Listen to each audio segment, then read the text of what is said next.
We've just been informed that we are going to be recorded. Yes, I received the notification. Everything we say will remain forever. Yes. It's funny, I got the message in Spanish. Oh, really? This is artificial intelligence, you see.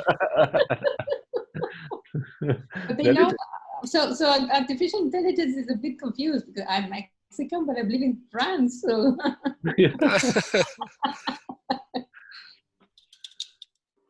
It's,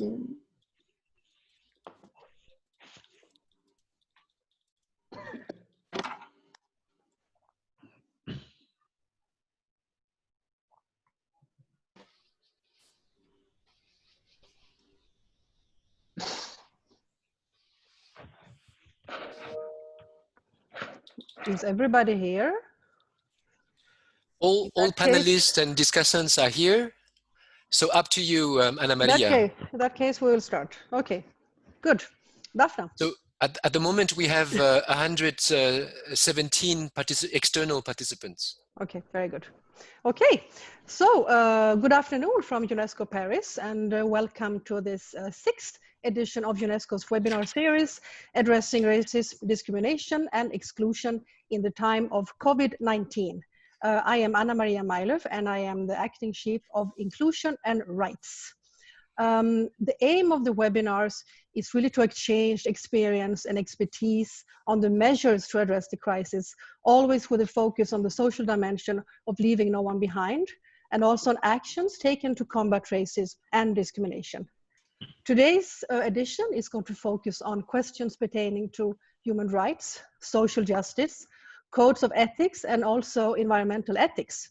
And we have with us 4 exceptional speakers from all around the world. And our moderator is our colleague, Pinit Shansalangsi from the UNESCO office in Harare. And he will tell you more about the speakers. We also have a wonderful discussant who is our colleague, Daphne Feinholz, who is the chief of Bioethics and Ethics of Science. Hello, Daphne. Hi, Anna Maria. I would just quickly like to remind you about the upcoming webinars. Tomorrow, the topic will be taking action to end domestic violence during pandemics. And on Friday, it's going to be art for human rights and dialogue. And hopefully this series of webinars is going to continue until the end of June or after. So I will stop here and I will now give the floor over to Pinit. Over to you. Thank you. Thank you very much, Ana Maria, for this first introduction that allows us to kick off our webinar. I'd like to welcome all of you, first of all, the panelists, our colleagues, but also attendees and participants who are now at the moment 153 of them. Welcome to all of you to this UNESCO series of webinar.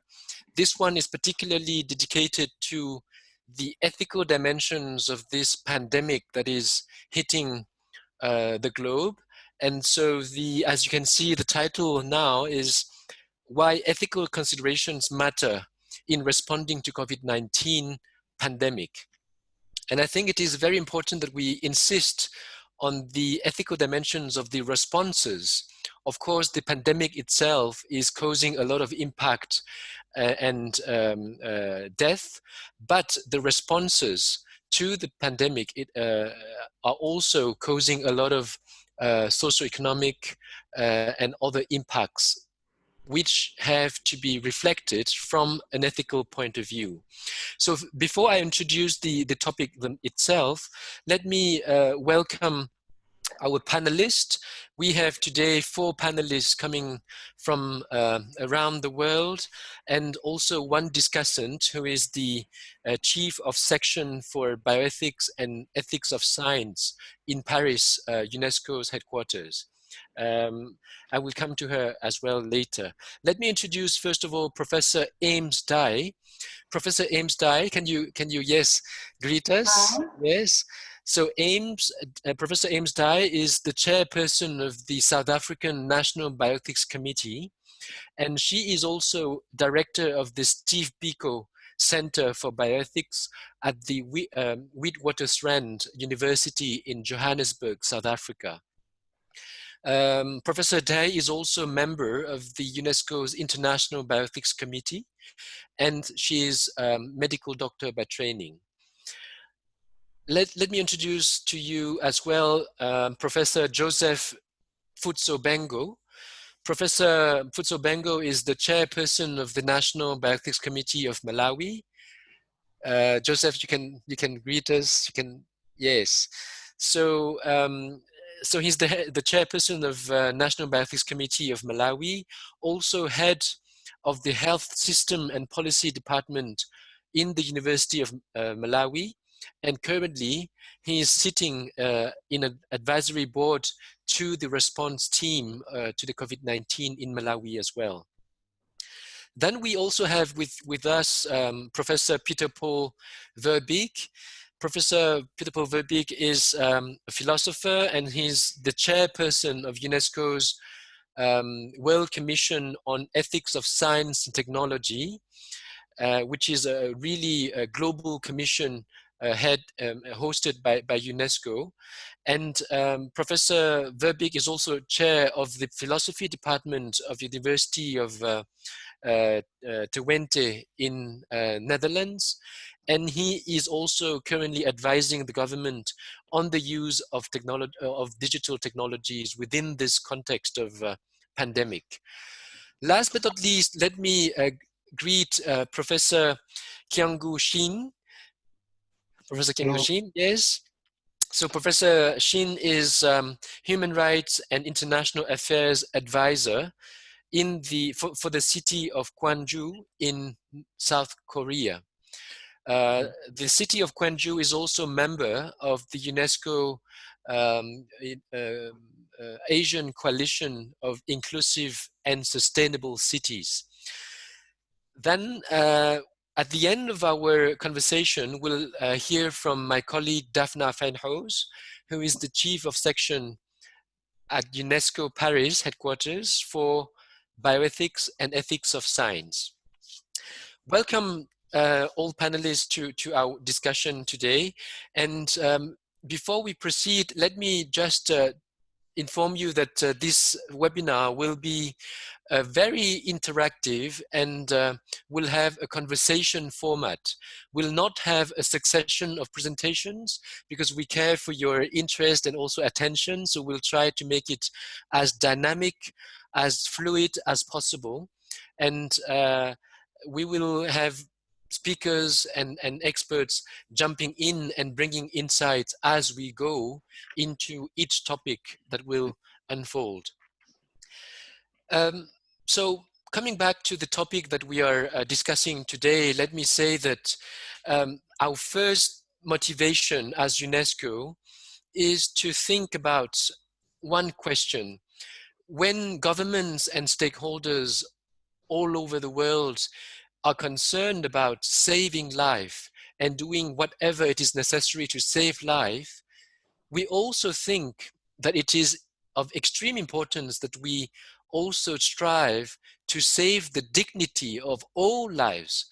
So it is not about only saving life, it is also about saving the dignity of all lives, because all lives are of equal importance and dignity. So this is why, as you know, probably on the 26th of March 2020, UNESCO's International Bioethics Committee and also UNESCO's World Commission on Ethics of Science Technology have issued a statement on COVID-19 on the ethical considerations from a global perspective. This is a very foundational text for UNESCO when examining the ethical dimensions of this pandemic. And I also invite you to really have a look on this statement, and we will be discussing the content and the backbone of this very statement as we discuss today. Now, the COVID-19 questions our capacity and agility to deal with the interface between science, policy, and society, because we all know today that this pandemic, it is not about only a health issue, it is about an issue that hits society, governance, norms, including the human rights norms, but also hits our livelihood in the way we relate to the others. And each of these topics, science, policy, and society, has very complex implications. For science, we are in complete scientific uncertainty as we speak today, and so scientists and societies have to grapple with these uncertainties. Policy, what do we prioritize? What kind of priority do we choose between saving lives, saving the economy, saving solidarity, saving individual autonomy? So these kind of questionings matter for decision making to be sound and fair. And then also society. How are we to be just and fair to all individuals of society? And how will we anticipate any unforeseen consequences of the policies and measures that are taken at the national level? So this is why ethics matters for us as UNESCO. Not matters to be prescriptive, but to raise questions and to point to flag difficult questions that need to be addressed by the different stakeholders. In that sense, let me say that as an introduction, ethics is understood not as medical deontology. Medical deontology is about code of conduct and obligations of the medical personnel, which is very specific, very important, but circumcised within a discipline, which is medicine. Ethics is neither about morality. Morality is about value system that is prescriptive. This is the good, this is the bad, and we have to avoid the bad by doing good. So these are rules of conduct, and ethics is different from morality. Ethics is a discipline that raises questions, that investigate on our value systems, and also search for the most adequate answers or behavior according to cases. Ethics proceeds from a public reasoning, from a multi-sectoral, multidisciplinary deliberations. This is why UNESCO also wants to make sure that ethical considerations are taken on board when it comes to responding to the pandemic beyond the purely medical aspects, which are of also utmost importance. So with this introduction, let me then proceed with the first theme that we will address today and discuss all together, which is about the question of vulnerability. How do we as societies protect the most vulnerable? How do we activate and implement our common responsibility to protect the most vulnerable, be it the sick themselves, or also those who are not sick, but who are in a very precarious situations in society and cannot access on equal basis to information, to public care services, or to government social assistance. So to that regard, I'd like to invite Professor Ames Dhai to share with us some of her experiences from South Africa. We've heard about, some difficult situations where a lockdown situation has created social unrest, looting sometimes, but also raising some difficult questions about who should be working while others are being locked down safely at home. So how is the responsibility to protect the most vulnerable in times of pandemics can be effectively implemented? And what have you seen from your location in Johannesburg in South Africa? Please, Ames, share with us. Okay, so I'll start off by saying good morning, good afternoon, and good evening to our colleagues that have joined us. I also want to just have a correction. in terms of my affiliation. I was the director of the Steve Biko Center for Bioethics from 2007 to 2019. I'm now with the School of Clinical Medicine. I want to thank UNESCO for inviting me to participate in this webinar. And I think in terms of vulnerability, for me, the most important thing is to start understanding what the notion of vulnerability actually is from the perspective of UNESCO's Universal Declaration of Bioethics and Human Rights. And in Article 8 of this declaration, what it states is that in applying and advancing all types of knowledge, medical practice, associated technologies as well, human vulnerability should be taken into account. Individuals and groups of special vulnerability should be protected and their personal integrity respected. Now, by linking vulnerability to personal integrity, for me, this is really so important because herein comes the link to human dignity. And linking this vulnerability to human dignity is critical when trying to unpack this notion, and critical as well when addressing safeguards to protect vulnerable people. Finith, you've also mentioned that UNESCO's IBC, which I am a member of, and the World Commission on Ethics and of Science and Technology have responded to the pandemic. But I want to say that these two committees responded very rapidly.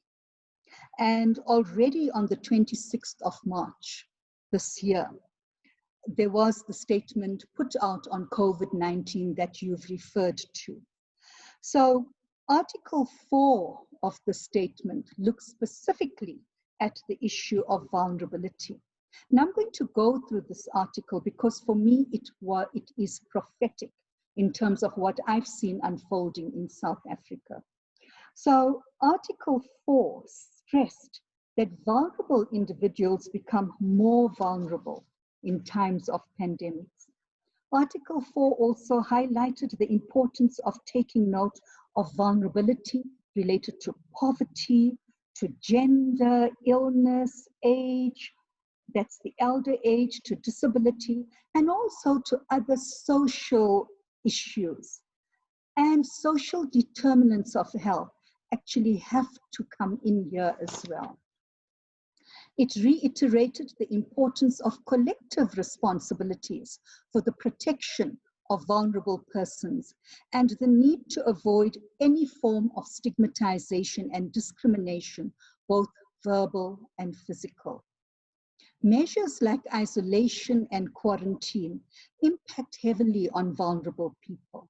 And the article stressed that specific attention should be given to intrafamilial violence and to persons living in precarious economic situations, especially in lower and middle income countries. Strategies for support and for avoiding a worsening of their conditions have to be taken into consideration when developing responses to the pandemic. And measures should also be taken to address the psychological stress that has been triggered by the pandemic, the anxiety associated by the pandemic, and the anxiety associated with the impact of confinement. Yes, this has been prophetic when I consider how we have responded to COVID-19 in the country. So let's consider maintaining physical distance and preventative hygiene, which are key to limiting the spread of the pandemic. I think the basic thing for us all to remember there is that maintaining preventative hygiene and physical distancing is not equally feasible for all people in all communities. So what we have seen for the majority in our country is overcrowded living conditions, which make it very difficult to maintain physical distancing. There's shared toilet facilities, or even use of toilets like pit latrines. There's communal taps or absence of running water, and most people don't have showers and bathrooms. In addition, the majority of our populations rely on public transport, and our lived experiences here in lower and middle income countries make it very clear that it's very difficult to actually maintain physical distancing when we use public transport. We've also seen hunger, lots of hunger. And this is because of just joblessness for those that lost their jobs, and also from those that had been previously unemployed. And there have already been reports of children presenting at our healthcare facilities with malnutrition. Now, the closing of our schools so negatively impacted for many of our children, because schools actually meant the only meal for them every day. Now, we must remember that the most vulnerable of our children come from homes where the families are actually involved in informal labor, and they can't work from home like you and me. The risk of hunger, I would say, will serve as a proxy for a level of poverty that is severe enough for meeting the basic needs, that is severe enough such that meeting the basic needs is not always possible. And this is particularly significant at this time when nutrition is so vitally important for those fighting the infection. We've also seen an increase in gender-based violence because of confinement, and we've also seen an increase of child abuse. When it comes to healthcare, access to healthcare for chronic and existing conditions have also been affected because of the limiting of non-emergency care. And I would say the response to COVID-19 has come at the expense of treating other diseases. So in a nutshell, what we are seeing is social, environmental, and economic factors that are interacting with health conditions. And this, we must remember, may also contribute to the spread of the disease.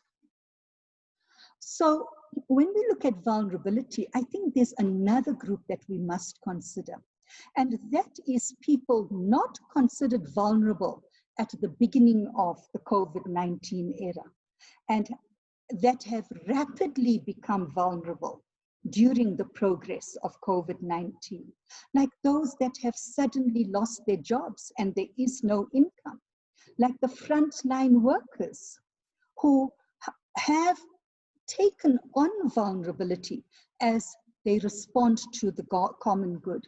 However, having said that, I think it must be remembered that where socioeconomic conditions are fragile, lockdown policies can exacerbate inequalities and also increase disparities. And this vicious cycle between poverty and ill health just becomes reinforced. So any strategies that governments take must look at the pandemic from this perspective as well. It's important to consider the social determinants of health as well. Otherwise, the marginalized will become further marginalized. But I want to stop here. But before stopping here, I want to remind all of us that it is the poorest communities that are likely to bear the brunt of this dire health and socio-economic consequences as we see the virus spread. And this again then impacts on the human dignity of the majority of our people. Thanks. Over to you, Fineth. Thank you very much, Professor Dhai. And as WHO has said, until everyone is safe, no one is safe. So I think this motto applies very much so in the various contexts. Thank you so much, Professor Dhai. Let me come in with a question here coming up online. Do you think the long-term impact of COVID-19 will be an increased effort by governments to decrease the poverty gap in society? Is it a wake-up call to action? I think you've touched upon the socio-economic divide and social injustice that this crisis has revealed. What do you think would be the next model of development once we have, or if we come over this crisis altogether? I also invite my speakers, the other speakers, to chip in and just raise your hand so that we can give you the floor. Professor Dhai? So yes, COVID-19 was, I would say, a rude wake-up call to governments that have failed their citizens. And if there are any lessons to learn, it would be, what do we do to prevent the sort of consequence should another pandemic come? Because when you look at the history of pandemics, pandemics are following each other, hot on each other's heels. So yes, I do hope it's a wake-up call, but it also depends on integrity of government and positive political will. Thank you. Joseph or Peter Paul or Gyonggu, do you want to add anything? Yes, Joseph. Yeah, I just wanted to say that it is true. Thank you very much, Ames, for well-explained introduction. I think the pandemic has exposed poor decision-making globally, the priority setting that perhaps governments are not investing their money in health systems. We have seen that many governments have misprioritization, where they're putting more money in purchasing of military equipment than investing in the healthcare systems. So the whole pandemic has shown even rich countries have been found themselves in dilemma of having not enough, without showing that their systems are not strong enough to accommodate the pandemic. So what I could agree with Ames Dhai is that there's a need to rethink about any resource allocation, ethical consideration, even in the resource allocation, issues of equity, issues of priority.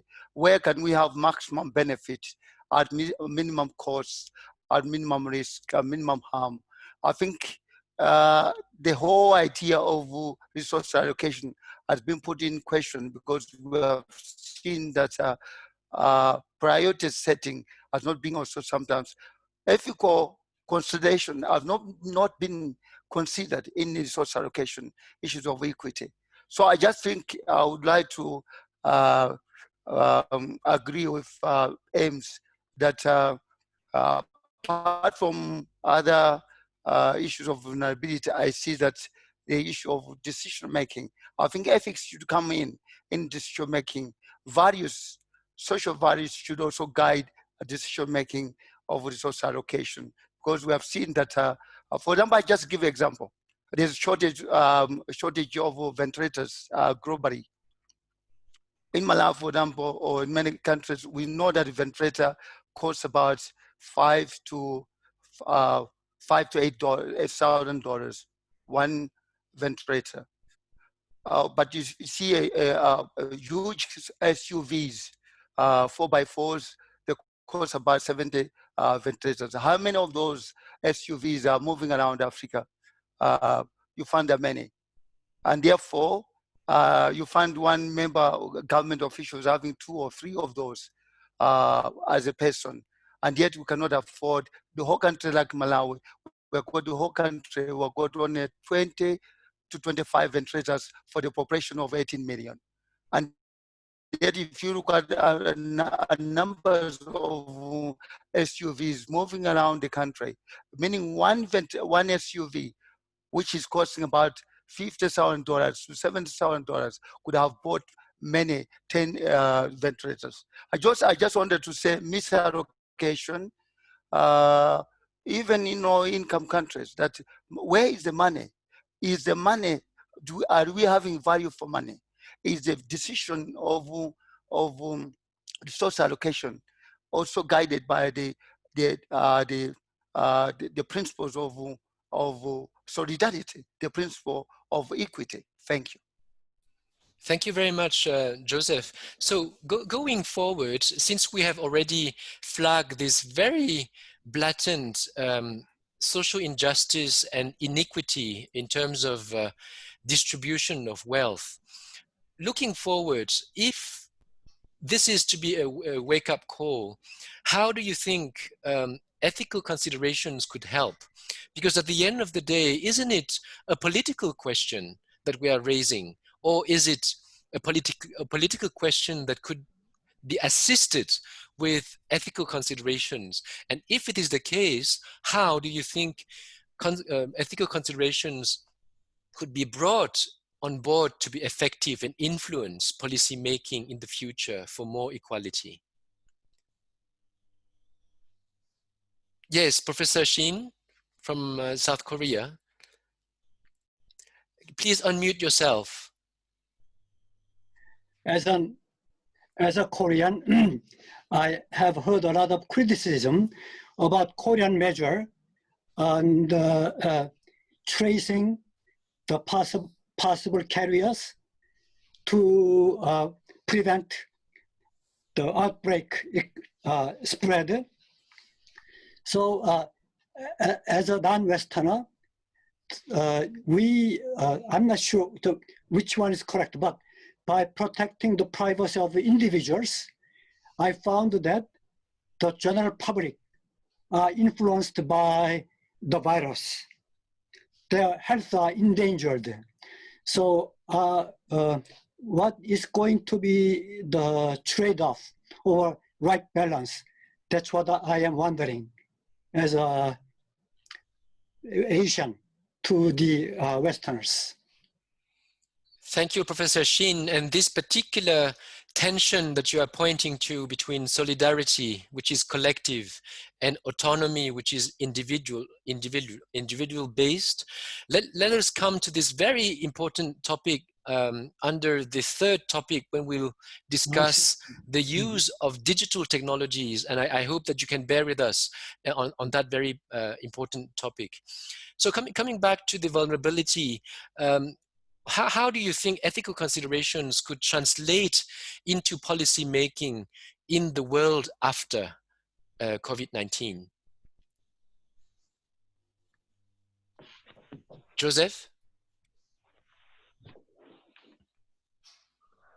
You have to unmute yourself. Yes. I just wanted to say that first of all, we need to understand the UNESCO principles that all human beings are equal, but not all human beings have got equal access to all necessary healthcare, or in this context, standard of COVID standard, pandemic standard of care and of prevention. And therefore, what are this pandemic has shown us globally, even to the politicians, that has shown, unlike other pandemic, which has only affected the poor, this is, we see here what we call disease equality, a disease which is affecting everybody, both those who have and those who do not have. So, again, it shows that first time it demonstrates the African philosophy of Ubuntu, saying that all human beings are interconnected, interdependent, and interrelated. This is what solidarity means, that we cannot ignore one part of the world without suffering.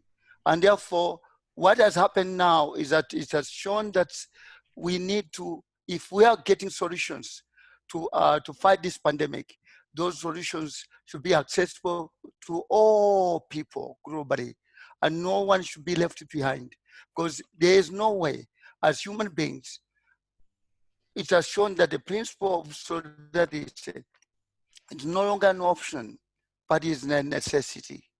That truly, to be human, is to join hands and not to leave anybody behind. And therefore, the question of vulnerability, as globally, people who started thinking about vulnerability. Who is vulnerable? People thought the most vulnerable is the one who do not have, but every person can be vulnerable. And that's what has happened. COVID-19 has shown that human beings, if they don't join together, they are vulnerable. No one, I think Ames defined vulnerability a different classical understanding of vulnerability. But COVID-19 has shown that there's every human person, the fact that you are human, at one point or another, you can become vulnerable. And therefore, what can... Thank you, Joseph. Yes. I see that Peter Paul is also raising hand. Okay, thank you. Yes, thank you. Please. I want to take sides with all these very interesting arguments. Maybe it's also good to highlight that in the statement that we wrote, we also try to emphasize that new forms of vulnerability come into play, and that it also asks us to rethink the relation between science and policymaking. Science, of course, gives us a basis for the choices that we make in politics, but now it's also what seems to be the case that only the medical sciences, with one focus on this one disease, seem to determine the entire policymaking. And I think that the vulnerabilities also need to be addressed by many scientific fields, and that also the scientific advice to governments needs to be much more diverse than only medical. It should also be about other types of vulnerability than being vulnerable from this virus. And it also shows, and that's what we also try to highlight in a statement, that ethics should always, besides science, also be part of policymaking. Yeah, we don't want fact-free politics, but neither do we want ethics-free politics. Thank you. Thank you very much, Peter Paul, for highlighting these linkages, which is very important indeed, between policy, science, and society. And I see some question here coming online, talking about the most vulnerable, also a person with disabilities, of course, in accessing information and healthcare, but also in accessing accurate and decent quarantine conditions. So this is also yet another category that we should pay attention to. And also migrant, the question of migration here, a person from India, of course, has underlined the headache that the government of India is having now in managing internal displaced workers wanting to go back home. And in South Africa and Malawi, of course, we also have that migration issue coming up, because especially in South Africa, there are many Zimbabweans, Malawians, Mozambicans going to work in South Africa. And this pandemic is also raising some xenophobic reactions. Do you have anything to add on this particular aspect, which should be the last aspect before we move to our second topic? So, Finneth, the issue of disabilities and the issues of migrants, all, I would say, are problems raising concerns with regard to vulnerability. And of course, there's got to be specific safeguards brought in there as well. Now, when we look at migrants, they've been suffering even prior to COVID-19.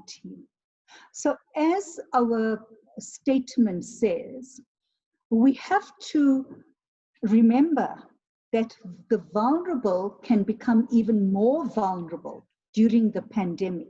And that is what's happened to most of our vulnerable populations or groups, including the migrants.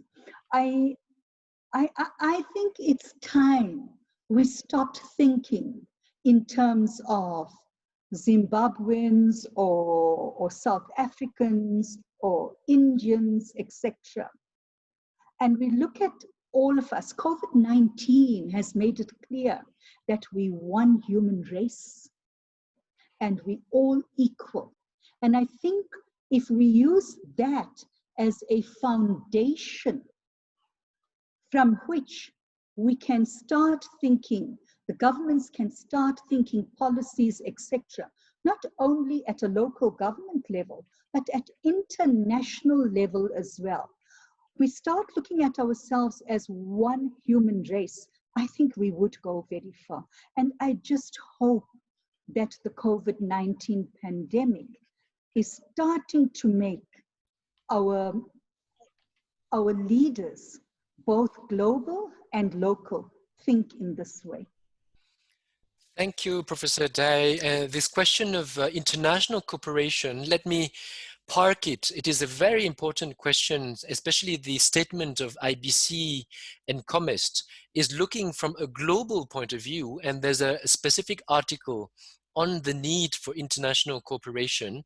And I think my colleague Daphna, during her discussion, will also pick up that aspect. Let me then move to this second topic, which is also already in the foundation of our discussion now, which is the role of national bioethics or ethics committee at the national level. What should be the role of these committees? We have seen that many decision-making a process has been conducted in amidst, scientific uncertainties.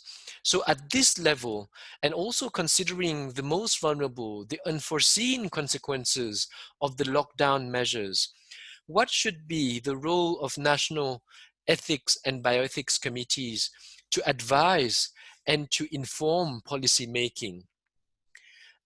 Since we have Professor Joseph Mfutso Bengo as chairperson of National Bioethics Committee, but also Professor Dhai in South Africa, Joseph is in Malawi.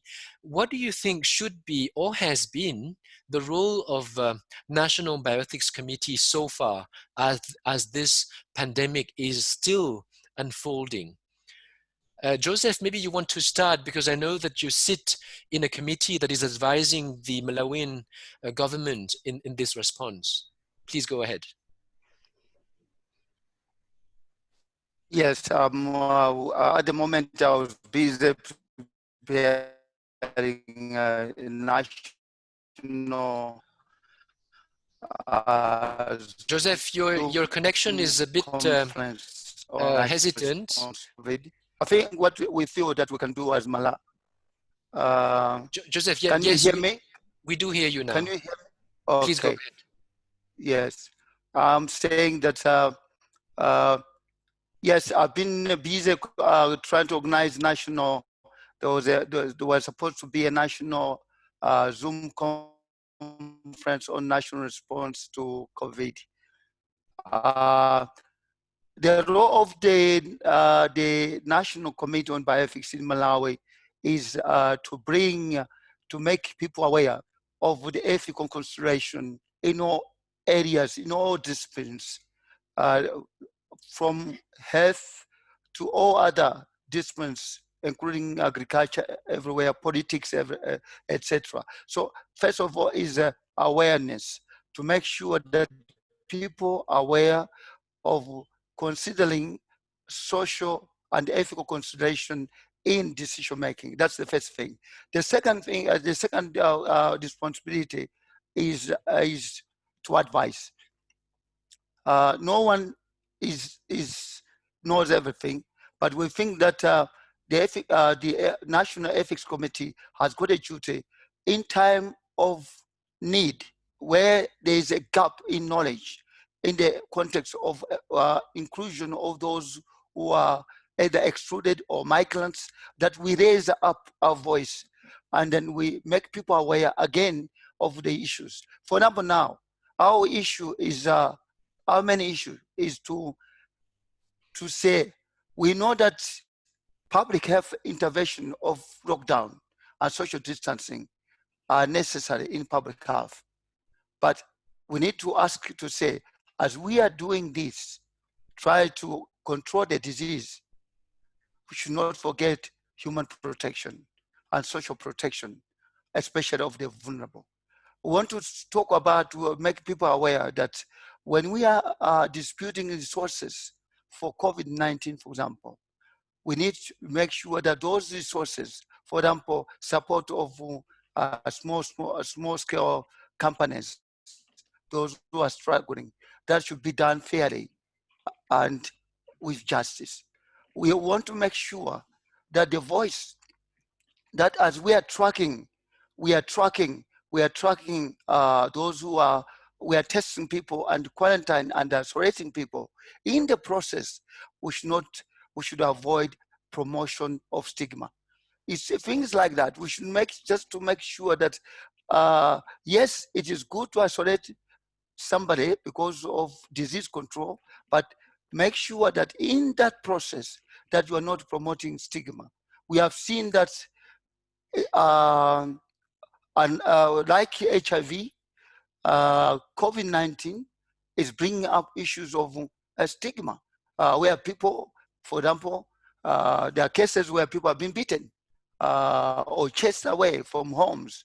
And therefore, what we are bringing to the postmaker to say, yes, public health interests can lead to the limitation of rights. But in the process of limiting of those rights, that limitation should be rational, should be reasonable, should be sensitive to make sure that it doesn't cause more harm. Thank you. Thank you very much, Joseph. You mentioned that no one knows everything. And I think this is a very good way to say and to justify why ethical considerations should come in on board when we tackle the medical aspect of the pandemic. Could you or Professor Dhai give us some concrete example of how the National Bioethics Committees work in advising or in issuing a statement on a particular question?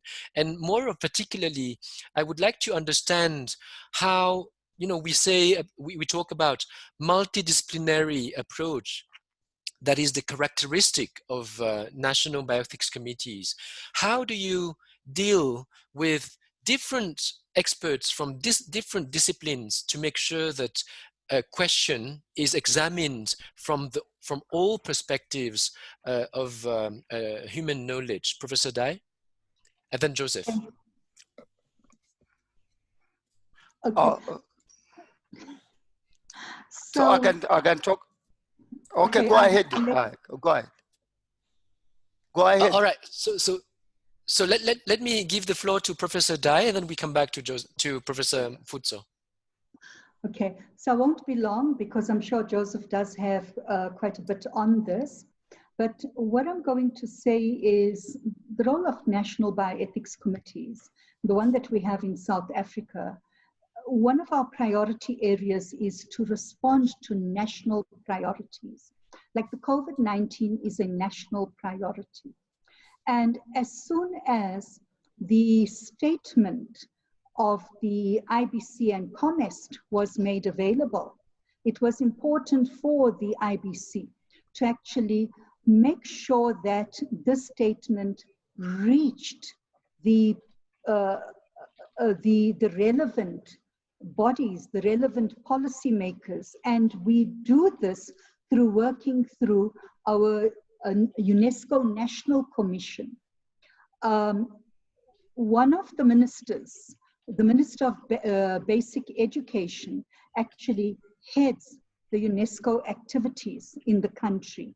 So in this way, we get the messages across to the ministry. So what we have at the moment is an interministerial committee looking at how to take this COVID-19 pandemic forward in terms of addressing the issues. And it is hoped that our bioethical underpinnings, the values that we espouse as an ethics committee are actually taken into consideration when those final decisions are made. But I mean, we have no guarantee that this actually happens. Okay, thanks. I'll hand over to Joseph. Please, Professor Mfutso, go ahead. Yeah, in Malawi, the committee is created by Act of Parliament, which created the National Commission of Science Technology. So the National Bioethics Committee in Malawi is there to advise the National Commission of Science Technology, which in turn advise government. And therefore, our committee is a legal committee, and it is interdisciplinary. It consists of Human Rights Commission, academia, bioethicists, religious groups, NGOs. So it is very much sector as we define ethics is as that is not morality, but it is a decision-making process which is objective, fair, and inclusive. And therefore, we think that when we meet, we come with a resolution. For example, we want to take this webinar, that some of the resolutions which we get from here, we can also share with our government. Our role is advisory in nature. We cannot approve, we cannot disapprove, we can just advise in the policy making. And therefore, what to advise is to make sure that ethical values and evidence and value-based considerations are included in policy making and in government decision making. Right. So let me turn the question the other way around. You know, we are. Let me also recognize here the attendance of the coordinator of the Presidential Advisory Committee of Zimbabwe, Mr. Edwin Manikai. We also have attending the Deputy Director General of the South African Department of Social Department. We obviously have members of national bioethics committees of Malawi and South Africa attending. And we also have some colleagues in the offices of resident coordinator of the UN system in some of the southern countries of Africa. What do you think you should underline to these decision makers when it comes to embedding ethical considerations in the policy making process? In other words, you know, the standing committees that are already in place now in each of our countries responding to COVID-19, what do they miss, or what do they run the risk of missing by not including ethical dimensions in their deliberations? Professor Dhai? So I think for me, it's very clear in South Africa that ethical dimensions may not have really been considered, because we are now seeing the consequences of the measures that have actually come to the fore and have been put on, instituted. So, for example, we've seen the hunger, okay. We've seen the failure of physical distancing, all right. And we've seen people standing in long queues from 3 o'clock in the morning to collect food parcels that have been put together by Good Samaritans in the country. I will say that, yes, our government has responded, but the response has not been what it should be, and the response is quite slow, okay? And it's because the most important consideration for me is respecting people's human dignity, respecting people's equality. may not have actually gone into the considerations when developing those policies.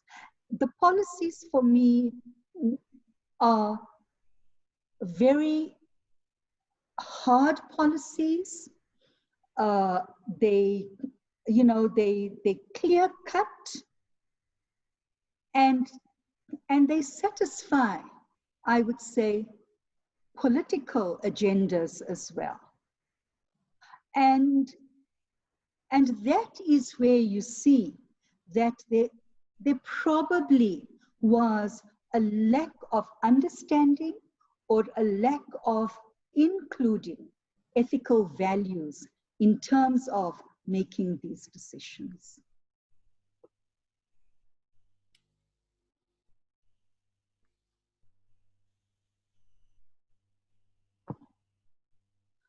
Finith, your mic is muted. I've done. Oh, sorry. Sorry. Thank you so much, Professor Dhai, for this very powerful insight, reminding us that we might have left some vital considerations in this response. Peter Paul, you want to add something? Well, just try to reflect a little more on how we could maybe give the bioethics commissions a more important or more substantial role, which could maybe not only be to advise governments, but also try to feed public discussions. I think that has always been a very powerful instrument to make sure that the context in which policy is made becomes aware of the issues that are there. And I think, and it's actually also what you see for some bioethics commissions, that people try this, well, to take this role as a public intellectual and try to give arguments and try to give a voice to the concerns that people have. It's maybe sometimes an underestimated dimension, but I think beside advising a government, this is a very, very important role. In the country where I live, in the Netherlands, I've seen this happen very interestingly with the topic that we will discuss after this, about the app development for tracking and tracing people, where there was a big societal discussion that had a lot of impact and actually caused the minister also to withdraw his initial idea for such an app. Thank you. Wow, thank you so much. We are eager to hear that from you. Professor Shin, over to you. In our case, National Human Rights Commission played a very important role in protecting the rights, especially of the vulnerable people. So I want to just give an example from my case. This is very important indeed, the linkage between ethics, ethical considerations, and human rights norms and standards. And in many countries, indeed, representation, I mean, national human rights commissions are also represented in the national bioethics committees, which is very important. Professor Mfutso? Yeah, I just wanted to say that ethics is not self-evident. Sometimes we think that ethical reflection in decision making is not self-evident. Therefore, it is the duty of the committees to make people aware. But not only for government. I agree with my friend from my colleague from Netherlands.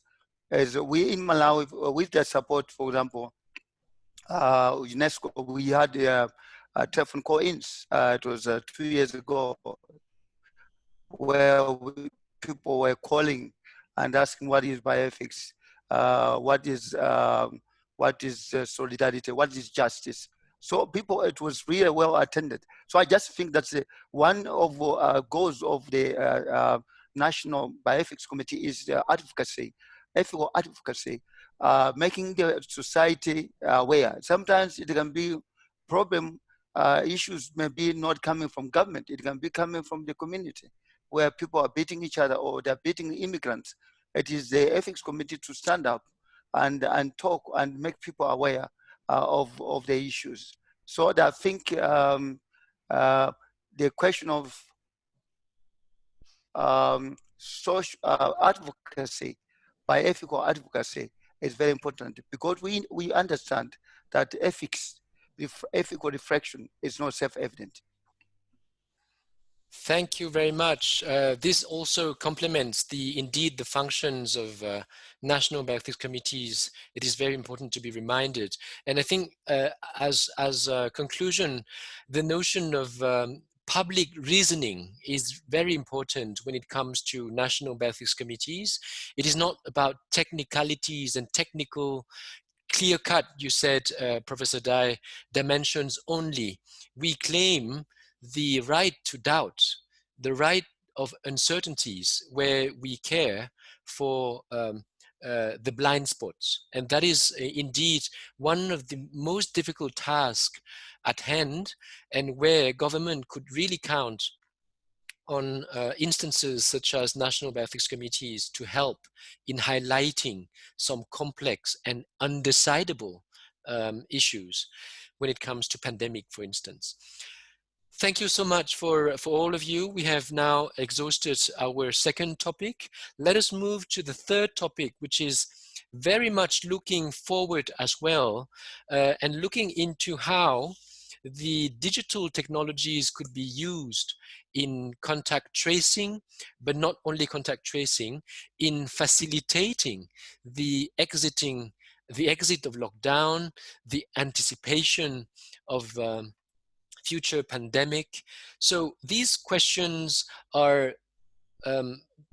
emerging now in many societies. In South Korea, you have actively used apps and digital technologies to do triage, to do identification of the sick, etc. Whereas in Europe, there are a lot of philosophical, ethical debates indeed on the risk of infringing on individual privacy, individual rights versus efficiency of medical measures and solidarity. So in this regard, let me give the floor to Professor Peter Paul Verbeek, who is now also accompanying the government of Netherlands in reflecting on the questions from the philosophical and ethical point of view. Professor Verbeek, you have the floor. Thank you very much.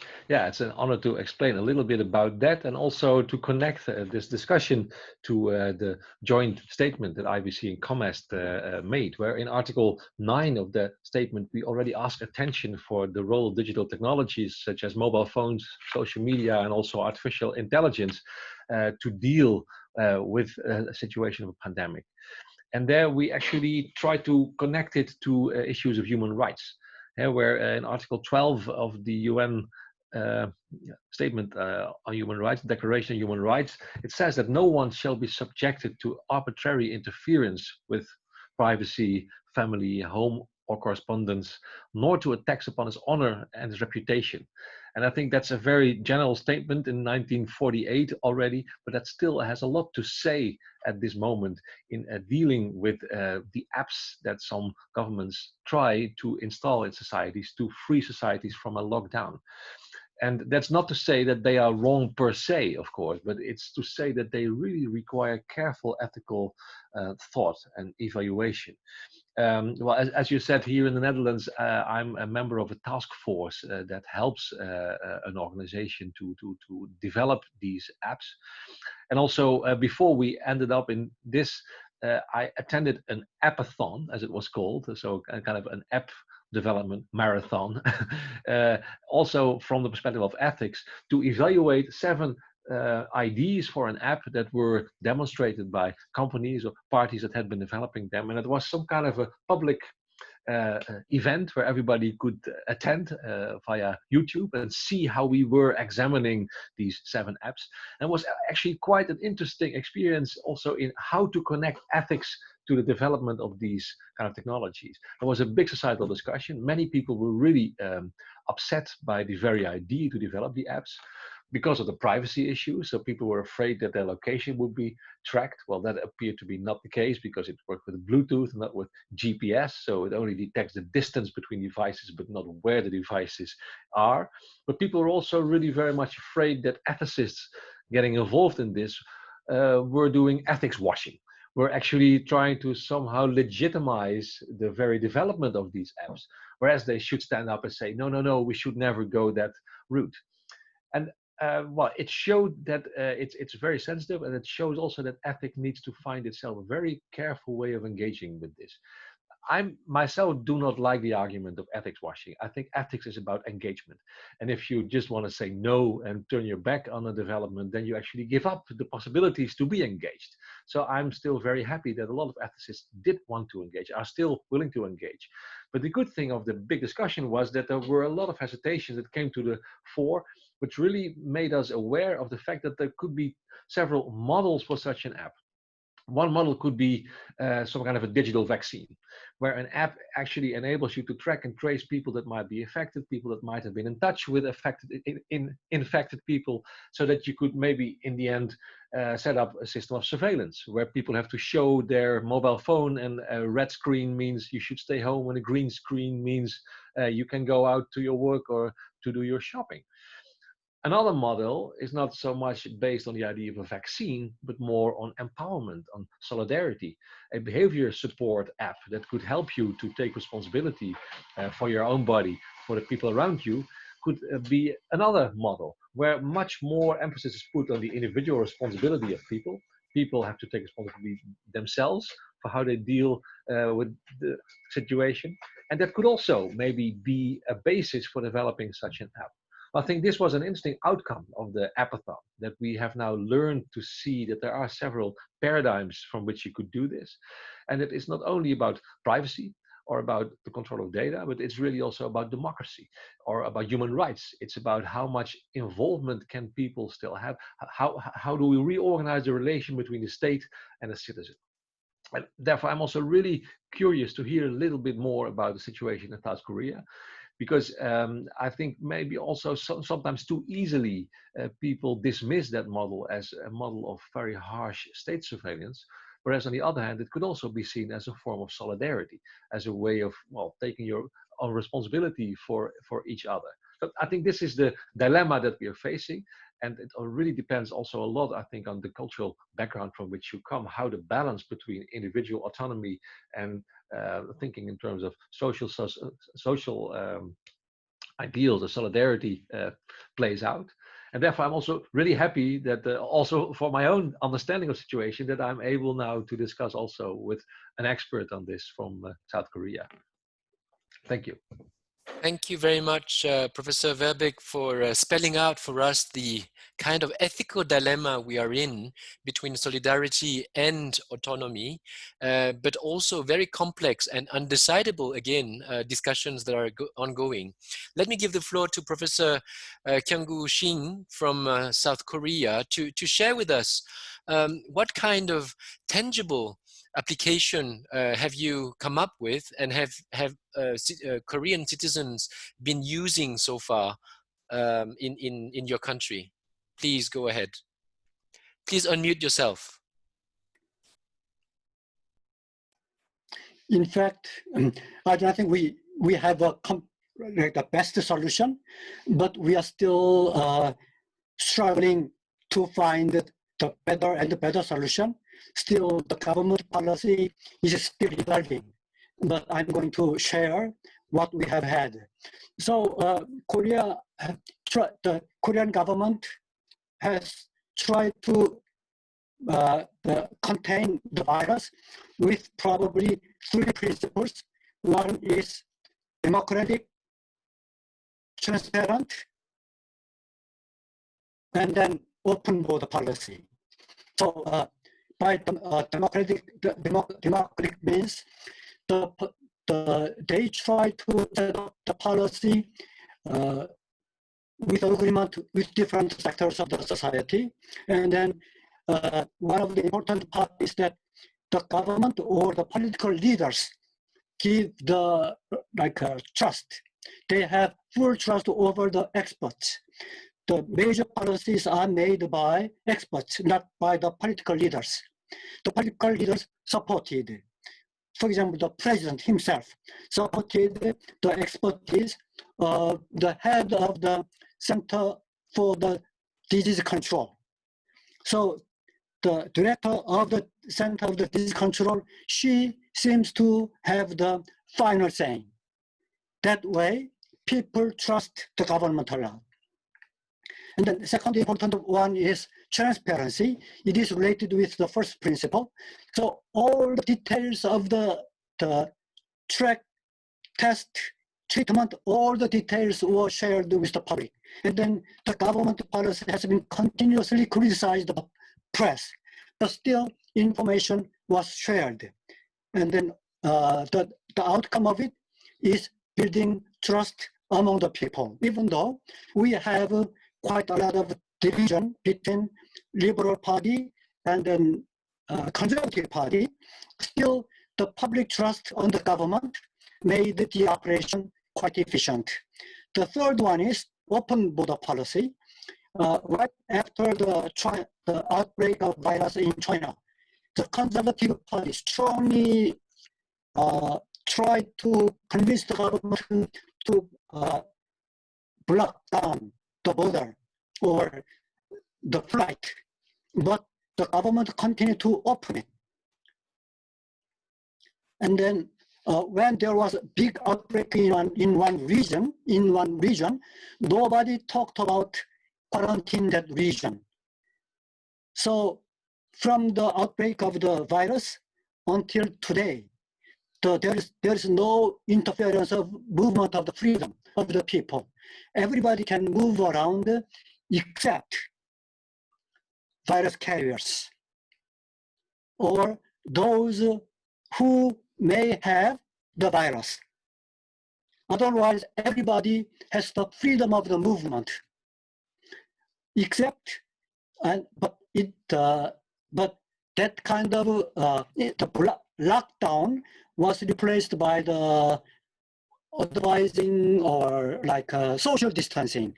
So we have been continuously advised to keep social distance, not by the political leaders, but by the Center for the Disease Control. They continue to talk about social distancing. The consequence, the result of this is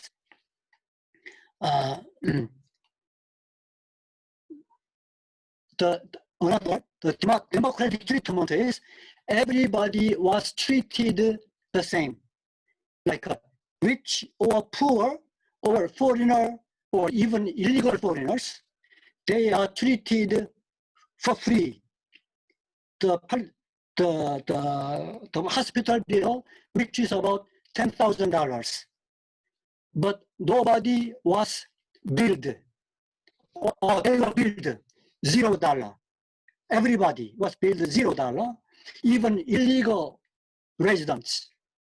Then there are conservative segment who criticize the government policy. Why we are paying them? They are illegal residents.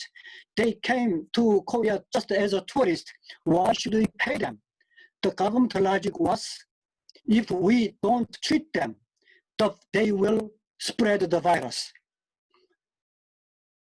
So everybody was equally treated.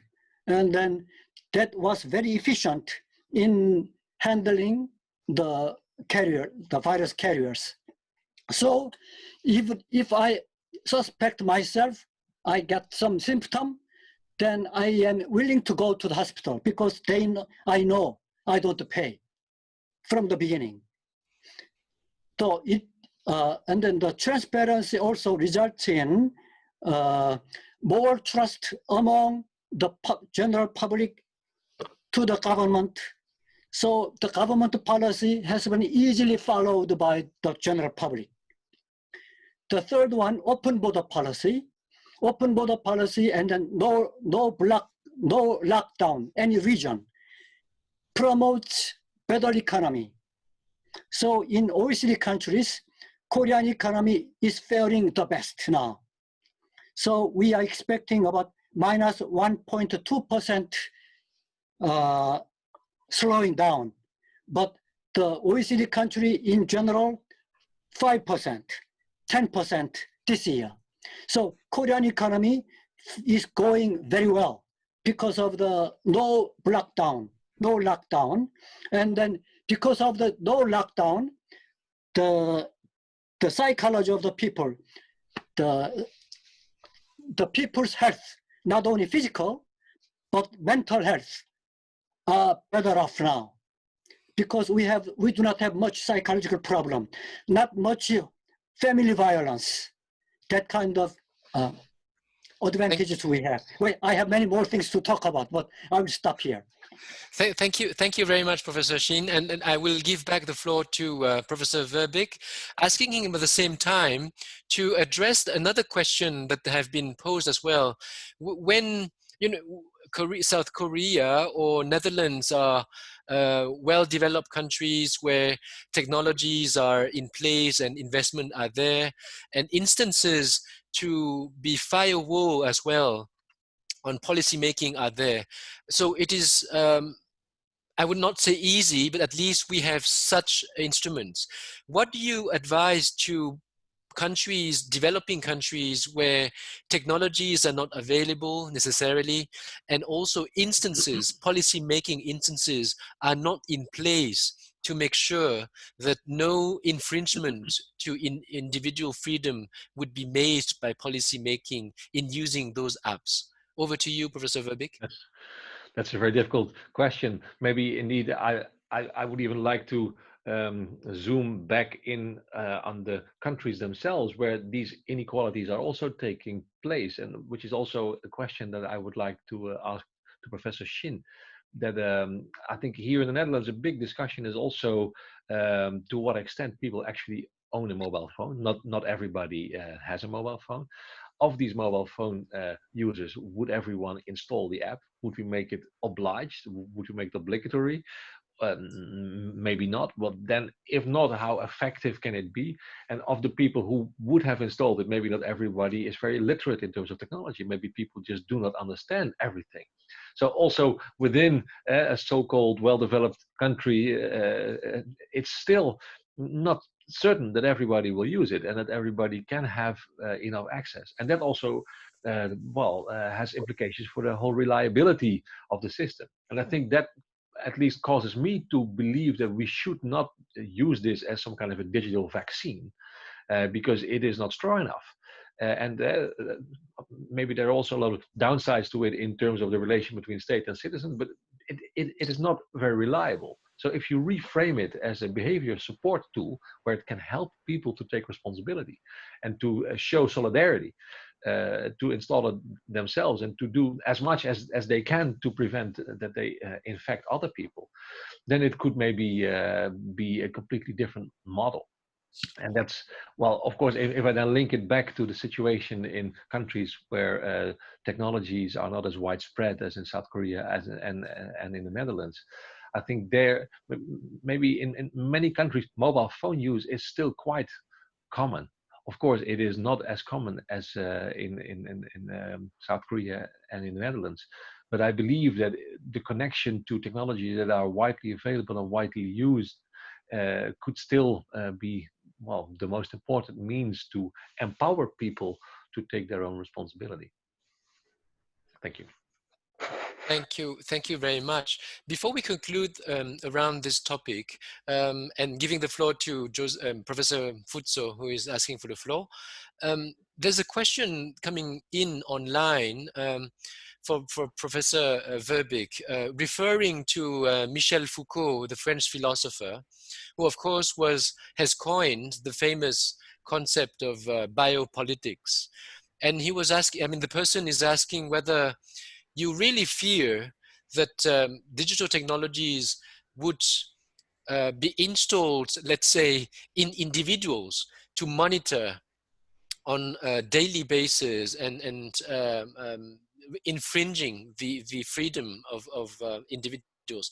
Is this fantasy? Is it myth, or it is real risk? Not at all. Yeah, no, I mean, I have been surprised how easily people are willing to give up very fundamental human rights out of fear for the virus. And that, of course, the Human Rights Declaration is still quite young, but I think for my generation, it's just self-evident human rights, of course, and who could be against it? And that then within 2 weeks' time, people really change their minds and are really willing to give up individual freedom and to give a lot of control to the state. which I think with the current government in my country, it would not be a problem. But opening this route, especially in an age where other types of parties also emerge that might have different ideas on human rights and on democracy, I think that's a very dangerous thing. And I think this is what Foucault meant, that with an argument of survival, who could be against survival, you can import a lot of anti-democratic or anti-human rights ideas. And therefore, I believe human rights should be defended and should be at the core of everything that we do. It can provide a very important orientation in all the measures that we take. Thank you very much, Professor Mfutso and Professor Shin. In that regard, no, sorry. Let me give the floor to Professor Mfutso first. Sorry. Yeah, I just wanted to say that yes, on the digital divide there's also a divide that within countries in Africa that not all have got the mobile phones, but I just feel that Africa had to look at the trade-offs to say what is the benefit of physical tracing and vis-a-vis digital tracing. I think, and look what I think public health interests could allow that necessary limitations of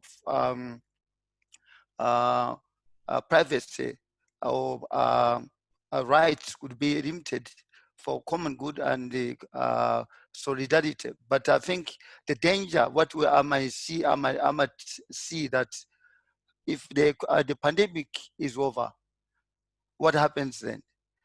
Could these technologies not be used again against the people to limit their, to destroy, to undermine their privacy? That's the trade-off which we need to know. But we know that where there's proper laws to say Public Health Act, which enables a country during the pandemic only to reduce or to limit rights for the public good. I think for me, the physical tracing vis-a-vis the digital tracing, for me it may be easier, more acceptable, the digital one, than when the car comes to my house physically and monitors me, than when it is digitally. It may reduce what called stigma. But the question is, what happens if the pandemic is over? Would not this be used to start to listen to the people, to monitor opposition, etc.? That's, I think, what I think. But also there's a need, as we are talking about in Africa, we have seen that in finance, in economics, many banks have taken advantage of mobile banking using the mobile phone. Why can't we use also, we in Africa, in contact tracing? I really like the idea of behavior change tool, where the responsibility should be on the person using the mobile phone to inform, to say, I was in contact with ABCD, therefore can you inform them that they are in danger? So the behavioral approach is better, where the self-responsibility will be more appropriate than the state monitoring people, but at individual level. Thank you, Professor Mfutso. Let me give the floor to Professor Shin. So we are talking about quite interesting topic today, but even in Korea, Korea has been criticized that we are infringing the personal privacy so much, but in fact, we are not. The Human Rights Commission is over, they are looking at the details a lot, and then we have a rule, the law that all the personal information will be destroyed right after like 2 weeks. 2 weeks is the time for the CDC to keep the information. Then after 2 weeks, it destroyed. That's the rule. And then even during the time of the pandemic, the names are not disclosed. All the names are anonymous. If I am a patient, I am numbered, like a Gwangju number 1, Seoul number 2. Then even that information will be destroyed later. But still, I know that at this time of crisis, people are more willing to agree of the infringement of the privacy. I agree with that. So before the crisis, it is quite important for us to have a democratic government, democracy. Without democracy in practice, the crisis will be abused by the rulers to exercise absolute power. So with the pandemic again in the future expected, we think we have to stress more on democracy as well. In that regard, I agree with you all. Thank you very much in stressing on the importance of indeed putting firewall instances to monitor and supervise such a use of digital technologies. And this is very important. Professor Dhai, you wanted to come in with an insight, please. Yes, I think on the whole issue of digital technologies, we really need to get this proper balance in terms of how far do we go and at what cost to human rights. And I think this is how we need to unpack this. Also, at the time of COVID-19, remember the statement that the IBC and COMES put out also talked to the fears, the anxieties, and psychological distress as well. So at this moment in time, we actually have a society that's really a highly anxious society. And we need to ensure that their fears are dispelled in terms of the many myths that can be associated with the risks and harms with regard to digital platforms. And the way that can be done is, getting together with communities, allaying community anxieties, and also drawing in civil society organizations. In some countries, in South Africa, we have very powerful civil society organizations and civil society voices that actually reach the government much faster than any bioethics committee can. So I think we need to look at involving them in the discussions. But the bottom line is, whatever is embarked on, citizens must be able to trust the state, trust the government, that what is going to be done is in their best interests. And for this to happen, governments must be trustworthy. And therein lies a huge problem. Thanks, over to you. Wow, thank you so much for flagging these very, very fundamental questions indeed, which go beyond the punctual pandemic, but talks to the systemic democratic instances that we need indeed in place. Is there anybody willing to come in at this point? We are reaching towards 5:30 now. Joseph, I see your hand raised. Do you want to come in again, or is it okay? No, it's okay. All right. All right. Colleagues and experts, panelists, thank you so much for your insight and discussion, conversation, which has been very, I think, fluid and insightful for all of us. Let me now ask my colleague, Daphna Feinhaus, the chief of section for bioethics and ethics of science to come in and to help us wrap up and flag the salient issues and questionings that you see. Daphna, I would like to also ask you to drive us through the question of international cooperation, because many questions coming up on the stream is also about how, for instance, cooperation between states, the richest towards the poorest, should be an ethical considerations, how access to vaccines or cure, when these will be found, should be accessible to everyone through international cooperation. So please also drive us on these issues as well.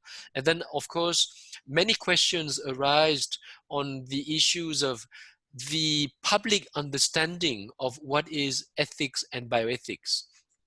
For a layman, as I can read here a question, it is very difficult to understand what is ethics and what is at stake when we don't raise ethical questions. So maybe you can also come back to this notion of science, policy, and society linkages. Over to you, Daphna. Thank you very much, Vinit. And most of all, thank you very much for the panelists. It has been just a pleasure to listen to your debates. And it was very difficult to take notes and say what I'm going to say, but there were many points that I was, in any case, in agreement with you. So, and thank you, Vinit, for adding these questions about, because I was also reading in the questions, and some people were saying like what ethics means. So I would just try to be succinct. And I think if I could choose the most important words that you were in fact asking me, I was already thinking that I should wrap up concentrating on international cooperation, ethics, trust, public engagement, and human rights and democracy. But for that, I will start, because I think those were kind of the most salient points that were discussed. And we can definitely also link them very closely, not only to the statement of IBC and COMES, but even I would say to the Constitution and the mission of UNESCO. I see it very clearly, and I will try to explain why. Before I go to that, so I would like to say to people that one of the most difficult questions that I've been asked all my life since I decided to work in bioethics is to try to describe what I'm working on. So it is true, it's not easy to know what bioethics or ethics means, but it's the reflection about the impact of how the science and technology are impacting on life. And either people or either environment. And so how do we define the impact? How we define if what the technological developments are being beneficial or not to life? And what is it very important is that who is going to decide what is beneficial or not? So there is no one single person, no one single entity that can decide if the developments are good or bad. And this is where ethics come in, is that there are many possibilities technologically, but then as society, we have a set of values, and we have to have a dialogue among all of those who are going to be impacted by the developments of science and technology, and we all have to come together and decide if we agree with this impact.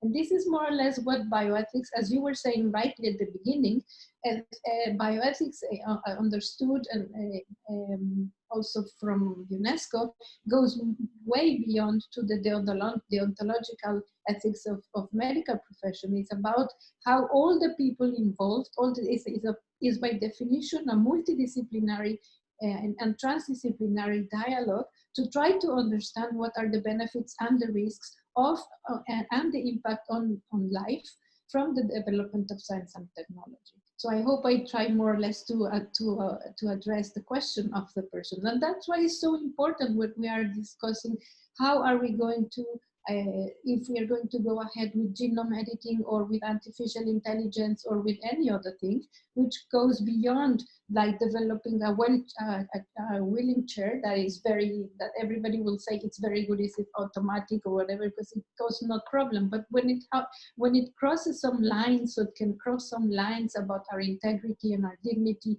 then it poses very real questions that we have to bring together as part of what Peter Paul already mentioned, and it was already in the statements, and in situations like the pandemic, needs to bring together the policymakers, the scientists, the ethicists, and the people, because everybody needs to be involved in how are we going to face this. Now, about international cooperation, this is exactly the constitution of UNESCO. UNESCO was an institution that was built to try to fight, to overcome political crisis and war and build peace based on international cooperation on one of the issues is on science. Science, both social and natural sciences, culture, education, communication, and education. So this is exactly the point of the matter. This crisis, as was also mentioned by Ames, I think this pandemic, as all the pandemics that have been in the world before, have just shown that humanity is as vulnerable as many people have already been saying in the questions and the panelists. We are all vulnerable. There are different categories of vulnerabilities, and of course the impact of the pandemics hits very different to all of us. But at some point we are all vulnerable, because even if we are rich or even if we are whatever, we can get sick and we can die. Of course, probably we'll have more access to a ventilator, but at the same time, we're not exempt from having this problem. So, the mission of UNESCO is to build the solidarity, international solidarity in developing science, but also in sharing the knowledge. And also, it is also one of the missions of UNESCO is the development of science needs to be, and it was spelled out very clearly by one of the first directors of UNESCO, development of science needs to be linked to values. And these values are the ones who are leading to the well-being of human beings. So it's for UNESCO, it's super clear that all the efforts that have to be together is scientists have to be collaborating together in finding the vaccines, and then it should be access to everyone. Then the information, the data has to be shared. Otherwise, no, in order to that would be in line of what is UNESCO's mission. So this international solidarity and cooperation is there. But at the same time, as was mentioned before, it needs to be done. And also, I think we have to change their mindset. This is not about we go out or we stay home. We are putting health before economy, because I think this is a false and a wrong dichotomy.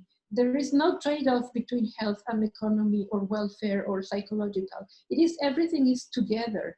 When there is a pandemic, we are facing a lot of uncertainties. So what we need to do is to try and we learn while the pandemic is developing. So scientists are trying to find the ways of the pistache and to trying to identify who has the virus, and then at the same time we have and that's the way to understand who, how, and when gets out or gets in, but in a whole, as a whole, not as a trade-off between economy and health.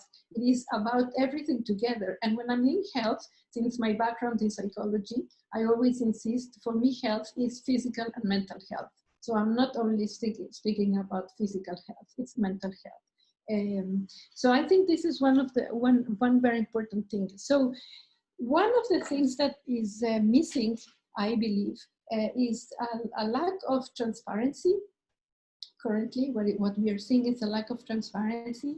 On one hand, it is true that there is a lot of uncertainty of what is happening, but it's also true that the communication is not very clear, it's not very transparent, and sometimes the scientists are pursuing their research to trying to find the solution. Policymakers as well, trying to see whether, again, trying to see if they are going to prioritize the health or the economy while trapped in this dichotomy, which the ethicist can help them to see you are framing wrongly the question. This is one, when you were asking how ethics can help, well, this is one of the ways ethicists can help them to think, because even economists are saying that. So if economists can say that, why not ethicists? And I think this pandemic, unfortunately, has also revealed that there is a vacuum on the need of people are not, I mean, policymakers and scientists are not really taking into account that ethics is part of is really a part and parcels of the decision-making process when you have to come to a decision. And what it is, and you have seen examples that have been heard about how ethics committees can advise the governments, but also engage people. And I think what is needed is how to bring these bridges to ensure that ethicists can bring this, because ethicists are what they are doing is, when I go back to the question of what bioethics means, is we need to deliberate together what is the minimum of what values which we can agree on. And it's not, it goes beyond about having an opinion. It's not about, I believe this is good or bad. It's about debating and finding real sound arguments and having reasons why we agree on something that is good or bad. And there is no evidence currently that there is such a debate and deliberation on the ethics is taken care of when decisions are being made. So the link between the three are so very important. And then this brings me also to the issue of the public. Public do not trust, and sometimes governments do not trust public either. And there's also a lot of mistrust in science because of misinformation. So that's why for me trust is so important, because everybody needs to be transparent and it needs to be faithful. And we all have to, you know, when there is a danger, everybody tends to think, oh, we have to be together because the boat will sink. But it's just momentarily, because the moment you see that the boat will not sink, everybody goes back to only to care for their own. And what we need to change the mindset to say we are really one, we are all the time one. So that's why the solidarity and the rich countries to the poor countries needs to be there, because we are all the time one. So if one fails here, the other one, and if we see that, okay, now we are safe in Mexico, which is far from being safe, by the way. But, and then we don't care about what's happening in Philippines, then we're completely wrong, because we are all going to be that. So one of the other very important elements is that, you know, there is the market, there is one arm which is the market, another arm which is the state, but there is the third super important arm to get things moving, which is the social tissue, the social role, the people, the society. And this is why, again, I want to insist in the public engagement, because all of the ones who are going to be affected by any measures are all of us. And that's about bioethics, again, to ask the question about what bioethics is. And people, even now, which when are having we're dealing with a lot of things that are not very clear, and we are facing physical distance, because this is also what we try to say in the statement, that we're not speaking about social distance but physical distance, but we want to keep social closeness despite of the physical distance. So we have to try to look for mechanisms, and it's a challenge, but people do want to be engaged in the decision-making process from the beginning. They don't want to come to be asked when the government already took a decision just to polish the decision. They really want to be informed from the beginning, even if there are lots of uncertainties. And this again comes back to the work of UNESCO. On one hand, on the work of national bioethics committees, because we have a program to establish these national bioethics committees, as it was said before, it's not only to inform the governments, but also to raise awareness about the public, but it's also the role of UNESCO when we are insisting that people have to be educated in science. So science literacy is also part of it. But we also have to understand that people, regardless of them being scientists or not, they always know what is good or bad for them. Because there was also a question about religion in the chat I saw. what do we do with our, well, that's why you have to involve people from the very beginning, because if people understand what is at stake, they will easily adhere more to what they have to do, because they will understand that there is a respect. And then the last part I want to come is to the digital part. If we don't Daphna, can I ask you to be brief, because I've been told by colleagues that they have to attend to another webinar upcoming. Yeah. Thank you. Yeah, it's the last idea. Because if we don't have this deliberation process, then we can also come back to the digitalization, for example. Then you run the risk to normalize values that they were not there before the crisis. So if there is not such a thing as it was said before, then now people are, because of fear, they are willing to say, okay, thank you very much, I give away my human rights. But if we don't have this deliberation, they will not be aware of what will be the consequences in the future. And we don't want to normalize values that we didn't agree before the crisis. This is it. Thank you very much. Wow, thank you so much, Daphna, for this brilliant wrap up for us, referring back to this statement of IBC and COMEST, which I really invite our participants to have a look. And also I invite you all to go and browse the COMEST and IBC website, where you can find a whole lot of reports, thematic reports on all ethical issues beyond COVID, but also including COVID. So please check out our website. And as a conclusion, I would say that maybe one last word is that to say that maybe bioethics and national bioethics committees, what they bring in is adequate questions. And we know that a question that is well formulated is already an answer half found or answered. So I think this is very important for us to bear in mind, not to leave out blind spots when delivering policies tackling pandemic in this particular case. Thank you so much for all of you, Peter Paul Verbeek, Gyonggu Shin, Ames Dhai, Joseph Mfutso Bengo, and also Daphna Feinhose for your time and for your insight. Let us continue to engage, and we will send to you as well the summary of our discussions. Thank you so much to all for your time. Thank you for being with us. Bye-bye. Stay safe and take care. Thank you. Thank you. Moderation was very good. Thank you very much. Thank you. Bye. Very nice moderation. Thank you so much. Bye. Well done. Bye-bye. Thank you. Thank you. Thank you, Vinit. Thank you. Ciao.